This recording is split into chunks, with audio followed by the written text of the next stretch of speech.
Hello guys, I'm SuperOn, welcome back to the channel, and we're at AutoShack again, and this week we've got another show build to work on. This is a 1984 Mark II SCIROCCO, and as you can see, it's very far from standard. This has been a very long ongoing project for the owner, not quite as long as my Astra, but he has been going at it over many years. He's been bringing it to completion, and it's been a long ongoing project. And finally this year at the Fitted UK show in Manchester, it got its grand unveiling. It got a massive amount of attention, and it actually won the indoor show and shine trophy. However, there was a lot of smoke and mirrors with that because the car doesn't actually work. With the build up to the show, the company that was building it ran out of time, and they just had to concentrate on making it look like it was finished. But the only thing that actually worked on the entire car was the air ride went up and down. So it's come to us today to be fully finished off, get working, driving, and not just be a Bluetooth SEMA build, be an actual working, driving car. So I have started stripping it back down a little bit for the show. As you can see, the engine bay is absolutely stunning. It's a 1.8 KR engine on twin Diletto carbs. All the bay looks absolutely amazing. It's got this gorgeous exhaust made locally by Jack at Motion Fabrication. He made the full exhaust system. I've taken a few things off because you can see we've got some plugs here unplugged, but a lot more YouTube magic, because all they were plugged in, and that was the loom. On every single plug, it just finished inside the front panel. So nothing actually worked. The engine has never had power to it. And to be honest, it was a lot more unfinished than we expected. There wasn't any wiring looms in the car whatsoever, no fuse box, no dash loom. The interior was fully fitted, it had a gorgeous retrimmed interior, all the GTI clocks, all the nice dash, brand new carpets, but there was no wires going to anything. They're all in a box that arrived to us separately. All the brake lines are done to the calipers, to nice Goodrich Flexies, and they go inside the car, and then they don't go anywhere. The gear cables, it's got the big C&A shifter in the middle, but the gear cables aren't connected. Everything on this car is purely display use only. So I got out my notepad and I started going through what we needed to actually connect up and what we needed to go, and I ended up getting nearly 2 pages of work, which would be great fun for me because I absolutely love things like this. So like I said, there's no brake lines fitted. And as you can see, because everything's smooth, there's no brake servo or master cylinder. And it had an internal one fitted. It's got this nice Wilwood internal bias pedal box. So you can see that all sits under the dash, nicely tucked away. The pedals were there, but not connected to anything. The other problem, they usually mount here and here at the top, and then at the bottom, where the original holes in the bulkhead are, they bolt through where the old master cylinder bolted. But on this one, we are all flushed. So there's no other mount. So what I've done now, I've just made a couple of mounts that go to the internal sections of the dashboard reinforcement. So now when you push on the brakes, you've actually got something to push against. Same with the throttle cables, nothing's connected. All just for show. The wiper linkage, no wires, and in fact one side's been smoothed, but this wiper won't actually go the full way. It's still on the twin wiper linkage, so this wiper will just go halfway, and the driver's wiper used to go up, but now it's smoothed off, so we'll have to put a single wiper conversion on it as well. Just one of many jobs, and it's kind of lucky that it didn't get turned over, because what I found out, I just wanted to see if it was turned over by hand, and it's got a later Corrado alternator set up, so we get this nice ribbed belt. I think you can just about see there the alternator is not lined up with the bottom pulley, so this all needs spacing over to line up.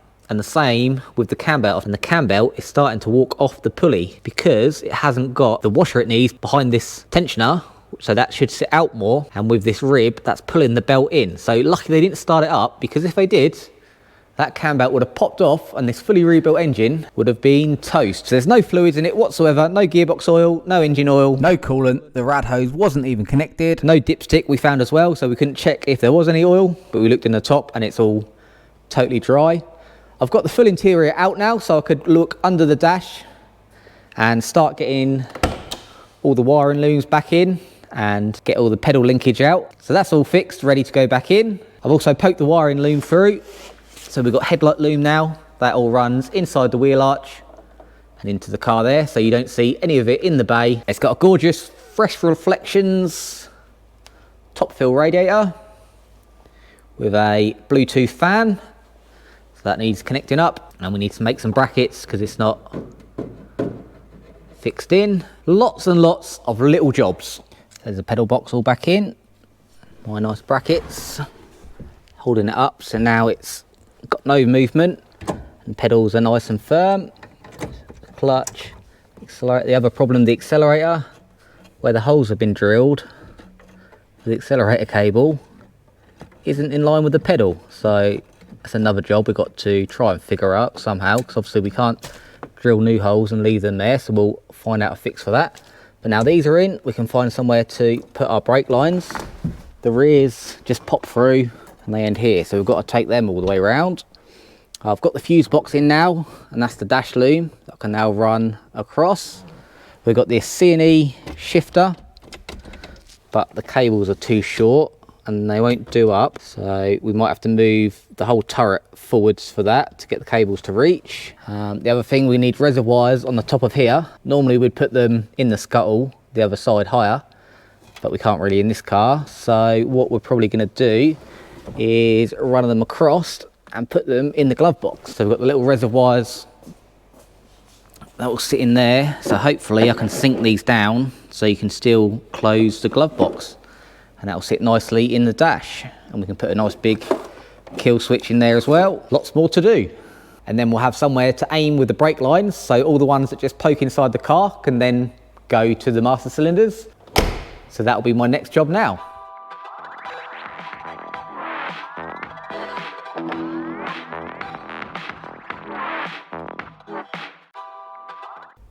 So you saw me get all the brake lines made up and in, so we've got the front and the rear cylinders all piped up, and they split in the T there, run across the dashboard, down, and the rear carries on out the back.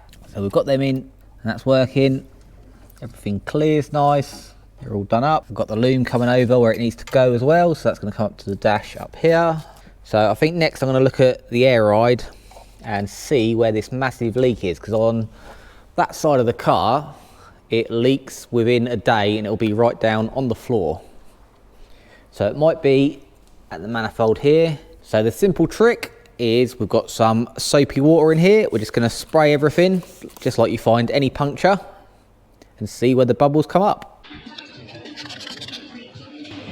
Well, here's the first big leak. This is on the rear, you can see it bubbling. And going to the front, here is our whopper leak. So no wonder it's just losing all its pressure and sitting on the floor. So I think we're gonna have to redo these fittings and just double check everywhere else. This side looks all okay. So it looks like just the passenger side. That is not ideal when that's holding your car up. The other thing I noticed in the boot, there was no fuse for the air ride system for the compressor, so I've put that in for now. And as you can also see in here, I've given it a squirt, and the manifold's all leaking where the pipes go in.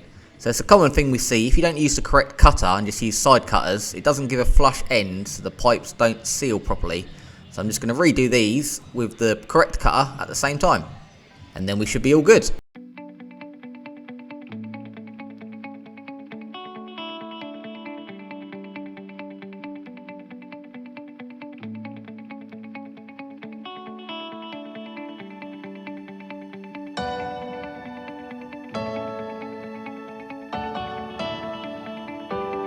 And problem solved. You saw we had a big leak on this strut and on this strut, so I just took the fittings off, resealed them with some glue as well, and now we're on the floor, all up in the air, all four corners, and now it is holding 100 psi all round, and the tank's holding its 150 psi with no leaks. So that's another tick off the list. So with all the interior looms all in check now, next thing is going to be to make the engine loom. I'll probably make this from scratch because there's not a lot to it, make it all nice and neat.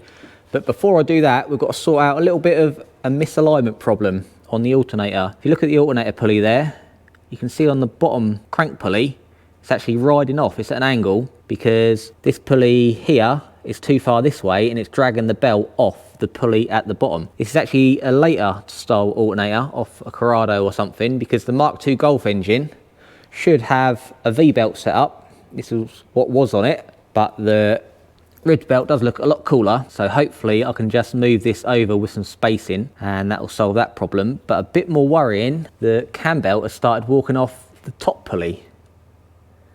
See in the back there, the cam belt is hanging off the top pulley. So there's something misaligned, but this one is worryingly, so lucky it didn't start up because that would have fell right off. So I'm going to take that off. I'm not quite sure what's the problem, but we've got a new belt and tensioner set up. We're just going to start again so we know where we are. And so I'll have to get this up to top dead center, which is easy on the cam. But there is a little mark on the bottom pulley down there, that little white dot, and that should line up with the cover. But it's not got the cover fitted. It's here, which isn't a lot of good out of the engine. So what they also have is a little plug here you take off, and there should be a notch in the flywheel that lines up with that little notch in the gearbox. But because this is a Mark III gearbox, it hasn't got the right flywheel to line up with that hole. So we've got to go old school and find top dead center with this specialist tool. This is a DTI gauge, and when something pushes on the bottom, the gauge goes up and down, so we can see where the piston comes up and then stops and starts going back down again. We know that's at top dead center. We've got this little clamp, magnetizes on. So let's get cleaned up and start figuring out this problem.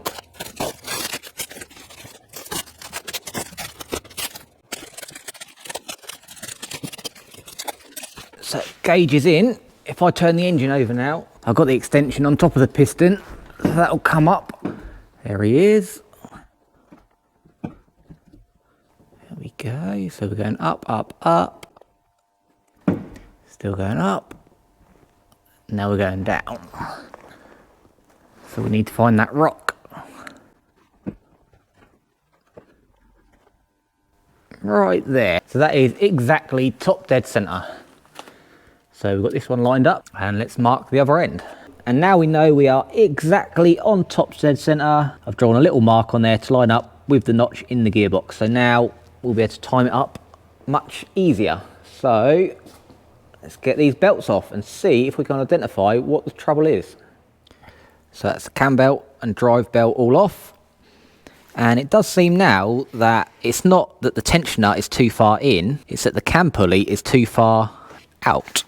Because if we put our straight edge on the cam pulley like that, and then look down at the bottom pulley, you can see we've got quite a gap between the two. But if we put our straight edge on the bottom pulleys, they line up nicely with the tensioner. So it's now looking like this pulley might be on backwards because it's offset one way, and that would explain why it's sticking out more. But I didn't think you could put them on backwards. I thought they only went on one way. So I think we need to take this off. Hopefully we've got the adjustment spacer in the alternator this side that squidges over. So if we can take this out and move it over and put a spacer in this side, that should even that out. However, just gone to do it, and could probably get it out in a Mark II, but not in a SCIROCCO.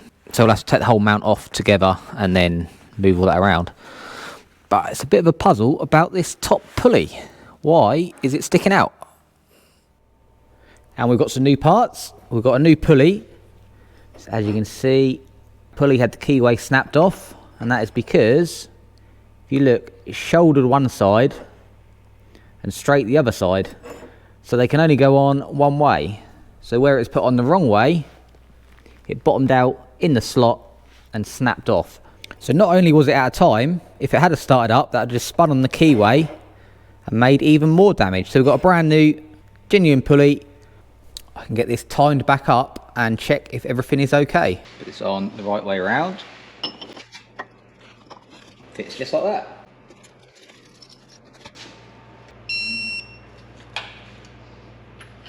Done. And the brand new cam belt kit, the new belt, the new tensioner all on and torqued up. So we've got our two dots this side lined up.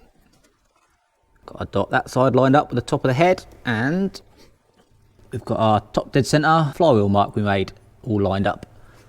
So now is the important bit, which they must have missed before. Do 2 rotations and see if you still line up. timing marks all line up, and most importantly, the belt is dead straight on the pulley, just like it should be. So mystery solved. So next up, I think it's time to have a look at the wiring and get a wiring loom made up for the engine. Luckily, there's not that much involved because it is on carbs, so there's no electronics there. It is mainly just for the ignition side. And because this was a KR out of a Mark II Golf, it was mechanical fuel injection. So we can still use that setup to run our ignition. So we have a distributor, which is where it gets its RPM signal. We have a coolant temperature sender, which this is the wrong one. We need to change that. And that'll be enough to run it. And then it has a vacuum advance, runs to our ECU. We've got the old KR loom here. So that's where the ECU plugs in. And that's the ignition amplifier.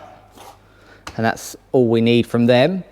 So all else we've got on, we've got the sender for the gauge, we've got an oil temperature sender on the back, we've got oil pressure switches here and here for the light, we've got our starter, reverse, we're going to wire up the electronic speedo as well, and then on the front we've got our Bluetooth fan and rad switch. Oh, and we need to wire up the alternator too. So with a little bit of planning, I'm going to make a nice little loom. It's all going to be hidden away. So the bay will pretty much still look like this. Right, a bit of a gap. I kind of got carried away and didn't film a lot, but I've made most of the wiring loom. Got it running through the leg here. It's just loose at the moment. So there was little tabs welded on and they'll sit in them P-clips. We've got the main powers in. Just been joining all the looms back together. And this is for the headlights, that's still to do. But I was just concentrating on getting the engine done. So you can see I've got the oil pressure sensors all in. Got the alternator, power and exciter all in. Got the speed sensor for the gearbox all in. Got the coolant temperature sensors under there. Got the oil temp on the back there. And got the starter and reverse all in. They're looking good, I'm happy with them. And then down the front is where we're hiding the ECU, ignition module and coil. You can see the line on the front panel there. That's where the radiator sits, so all of this is going to be hidden behind the radiator. And then when the grill's in, that'll all be hidden behind there as well. So we are now fully wired up. So I've now got all the fuse box back in, the wiring looms all back in, and it gets a bit neater because it all clips to the dash, but I've got all the plugs and the switches in, just plugged the clocks in, plugged all the stalks in, and I want to see what actually works. So I've just hooked it up to the jump pack to the main fuse box. We've got the loom running inside the wing, under the front panels, and I've just put the front lights in, so we'll see what actually works when we put some power to it. So it's a good sign to start with. We've got a clock, so if we turn the key on, that's lit up. See what we've got. Lights, that's good.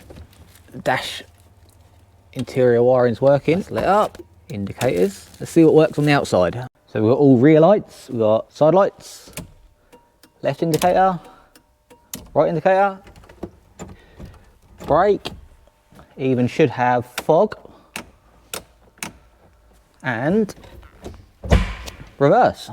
And we've even got number plate lights, so we are fully road legal. And on the front we've got side lights, left indicator, right indicator, dip beam, main beam, and flash. Full house. So I've just been finishing off the last little bits. We've now got a king lead that goes in, down that grommet, hides underneath, and goes into the distributor. Everything else, this is just for the radiator fan when that goes in. The coil, the ignition module, the ECU, got the vacuum line going down as well, and that goes up, hides away. So I've wired it all into the fuse box. All the joins are now complete, so I just want to test it before we go, and then I can wrap all this up properly. So first off, let's check all the ECU and see if we get a spark. Spark.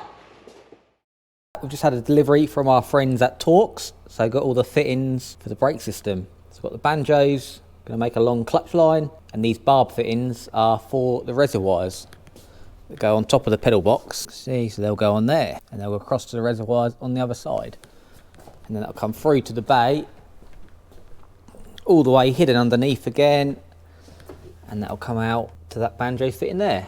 So I'll make them up, hide them away, and get all the reservoirs in next and hide them in the glove box. And I've knocked up some brackets, and now we've got the reservoirs sitting in the glove box. So they're nice and flush, so you can still close it. You can take all the lids off, and that's still higher than the master cylinders over there. And I've just been a bit chopping with the glove box itself, so that all slots in and doesn't look too far out of factory. And there it is with the trim in. I think that's a nice little install. So now we can start plumbing in the lines and bleed up the brakes. Remember at the beginning I said about the throttle cables being in the wrong place? Well, it looks the same, but these just pass through now. I've drilled these out so it just passes through the firewall because it's in the wrong place. And inside, and I've been extra busy in here. So you can see at the back there, the cables now come through and the outers come through as well. And I've made up this bracket where the cables meet and go down to the pedal here. So now the outers come completely inside the cabin, and this is where they get their anchor point. So I just made a little bracket off the pedal box there, and we've got nice free flowing cables. That's all ready to go. And that's the dash all back in, all properly now for the final time. So it's all bolted in properly. I've got all the kill switch wired up and all the main wires going down there, so that's all worked. Underneath I've got the pipes in for the reservoirs, and they go up to the master cylinders. So I think we're ready to put some fluid in it and see what happens. Start with the clutch. Right, let's go and open up some corners and see what gravity feeds down. So far, no leaks. And fast forward, I've been busy. Got the cam belt all on, pulleys all the correct way around, covers all cut to fit, and we did just give it a crank over, put some fuel in, and it did burst into life. Just about, needed some help, but that is a great sign. So next up, I was focusing on the coolant system so we can run it for a bit longer. So I've got the radiator all mounted properly, made a little bracket under there, so that's now nice and secure. Got all the fan wired in, got the fan switch all wired in. Then I made up some coolant hoses down here, same at the bottom. I braided them and heat shrunk them so it kind of matches the rest of the bay. And we are looking good for a full fire up. Ignore the leads for now. We've got to shorten them and make them all nice. I think they've been made to the wrong firing order, so we've got some long ones and some short ones. But for now they are working, and it's great to see that all the ECU and the coil and everything sitting under there with the long HT lead works perfectly. So I'm just going to fill up with water to start with, just to make sure everything is okay. And in the block, it is all looking really dusty and rusty from the cast iron being empty for so long. And then we'll do a flush and fill it up with the proper coolant. It's time to unwrap this Fresh Reflections rad and give it a go.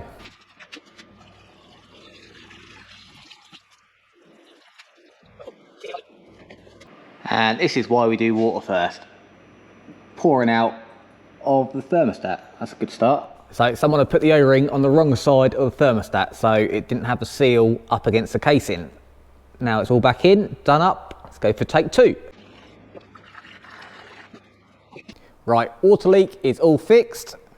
Got a bit of a pond on the floor, but now we are holding water with no leaks. So we're ready to fire this up and run it up properly. I'm not a big carb fan myself. I much prefer electronic control. So Lee is much more the man in charge of carbs. So we're going to get these roughly set up just so we can run it all up to temperature, and then we'll get someone else in to fully set them up. But we've got everything in, all connected up. Let's try for an official startup. Yeah, go on.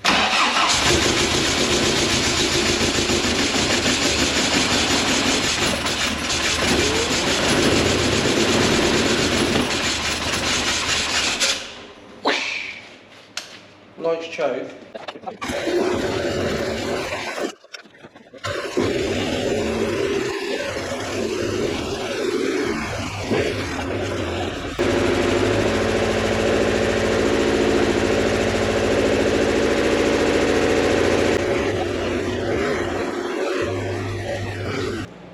Yeah.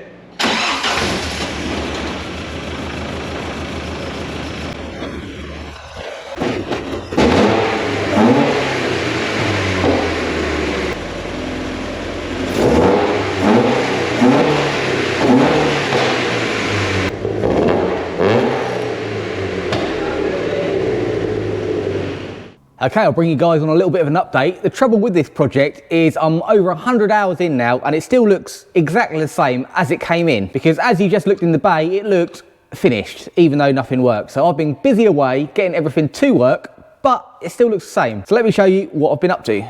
So I've been working hard, getting the brakes all done and finished. They're now all bled up, all the lines are made, and then all that was left was the handbrake cables, because originally this was a rear drum beam, and it's got a rear disc conversion, so the handbrake cables were different. So now they come along here.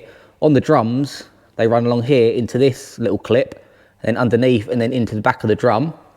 So as we didn't have the clips, I've made little P-clip mounts all the way along. So that's now on and secure. They're all bled up. And then on the inside, to do the handbrake, it's got this classic mini handbrake on. So to get that to work, I had to make up a little linkage in there, and now that works perfectly. So we have got a handbrake. On the front, I had to strip them down, make a few adjustments to the adapters, but now they're all sitting nice and square to the caliper. So the fronts are all done and they're all bled up, no leaks, everything runs up and into the car. We've got new track rod ends because the old ones didn't fit in the taper very well. So new track rod ends both sides. So I've been around all the suspension points, all the subframe points, marked everything, torqued everything up. So now mechanically on the drivetrain, everything is marked up to show we've all torqued everything. So I'm happy it is a qualified roller. Running along on this inner wing, we've got all the wiring. This is where it's hidden. So that runs down through into the front panel. Everywhere's got edging, so there's no rubbing through, and everything's secured with P-clips. We've got the bonnet cable coming out of its little grommet, and that runs along there and then under the front panel. So that's all finished and working. I've got all the headlight loom in. So I've braided all the headlight loom, indicators, side lights, main lights, and high beam there. Same on the other side. Got all the fan loom in. And then it's a bit hard to see, but we've got our coil, ignition module, and ECU all hidden behind the front panel. We're going to make a little cover for that, just so it's not visible, but that is hidden behind the bumper. All the wiring in here was complete already. So we've got the starter, alternator all in, got all our sensors all in, and I've just been round and braided the lines for the gear selectors. So now they're all on and looking good. We've remade the throttle cable, so now that comes round into the linkage. Modified that top plate so that looks a little bit better. Had to modify the Fresh Reflections cam belt cover because that's for ABF, so that didn't fit the bottom cam belt cover.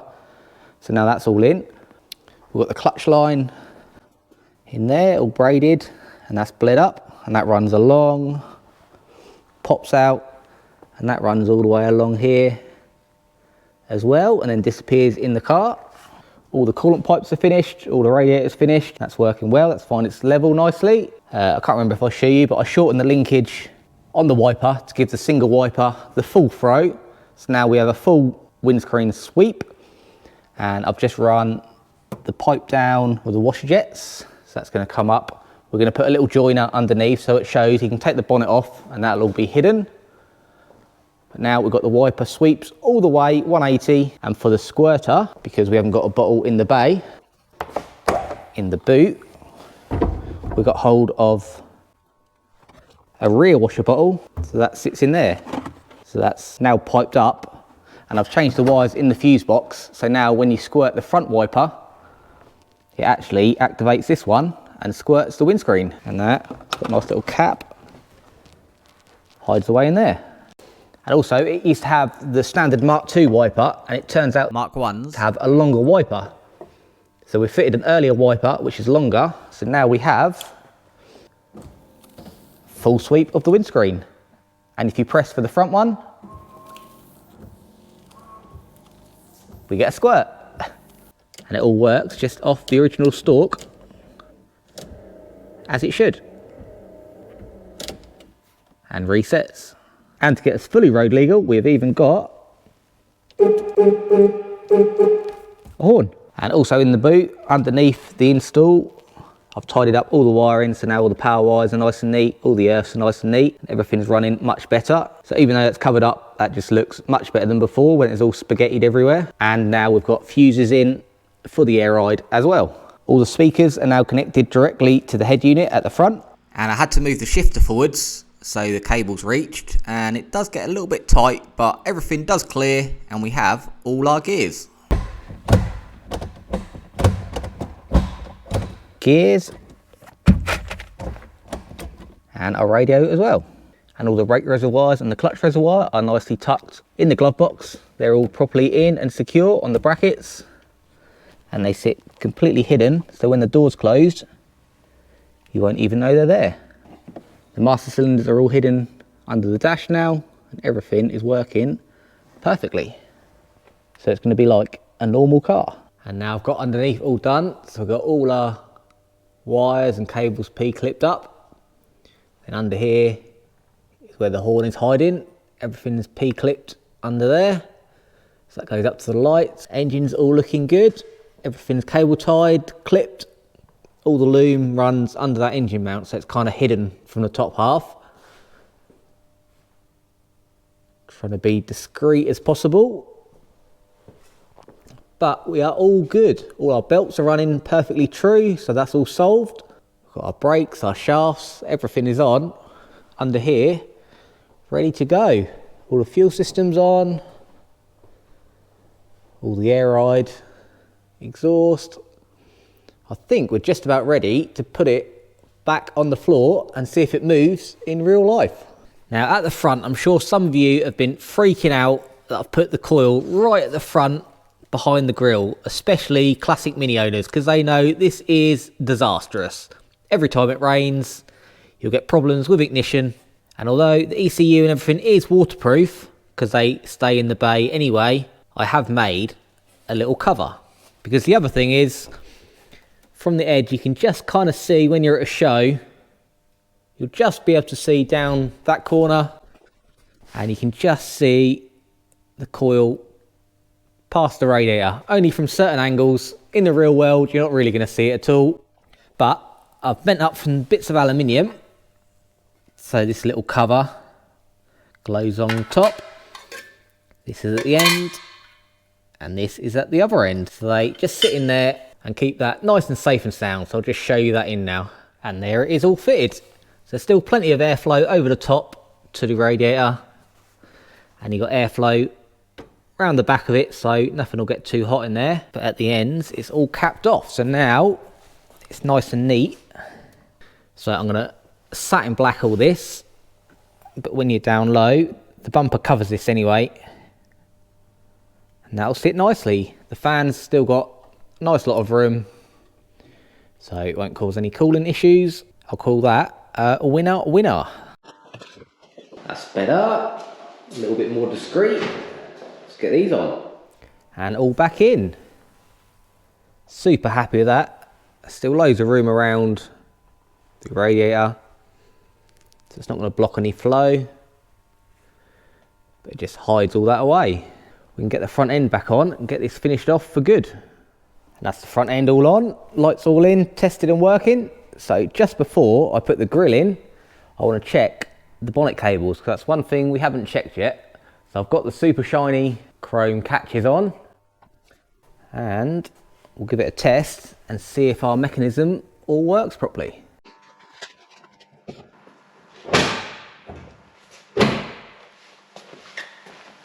it a try. And we are all looking like a car again. Everything's all back on. Bay's now finished. We've had our carb guy in and he's set these up and it's running fantastically. I'm not a carb fan, but he's got this running like it starts up like a fuel injected car. And it's down on the floor again. Strange seeing it down with a different perspective on it, because we're used to looking at it sideways, but this looks awesome. So now you're looking down into the bay, it looks completely different. All those covers I just made are tucked right in there. So it's only going to be someone at a certain angle at a show might be able to spot it, but they won't be able to pick any holes. So let's get this interior back in and we'll be finished off. And that's all the interior back in. Super nice seats. I'm pretty sure he said they're RS Turbo Recaros, just with the headrests removed. Nice and cool. Got all the shifter in, all the dash is back in. Everything hidden away in there. we're pretty much there. Got all the boot build covered up. It's got another nice Alcantara boot floor. We are all back together. I've put the air ride buttons here. We're about ready to see if it can move in real life.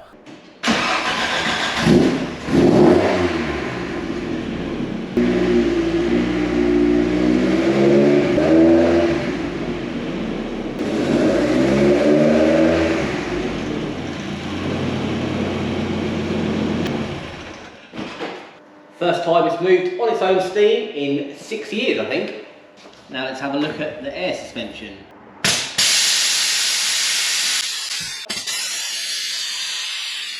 And to now put it in perspective, how tall it is, there's my knee. So one last job I just want to get done. It was something that was left just in case we had time, and that's these HT leads. They're way too long and they're all coiled up here, so it looks a bit messy. So I'm just going to shorten them down to fit, and that will really finish off this bay then. And with a bit of cut and shutting, chopped them all down to the length that I needed. Put some nice braid on them so they match the rest of the bay. Now just got to crimp these terminals on and get them back on the car.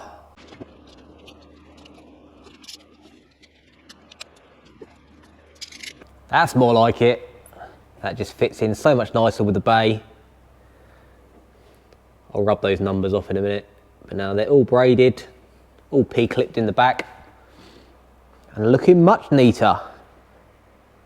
So now that is a bay to be proud of. Even though it pretty much looks the same as when it came in, it's one of those strange jobs that still has so much satisfaction knowing that I've got it all working.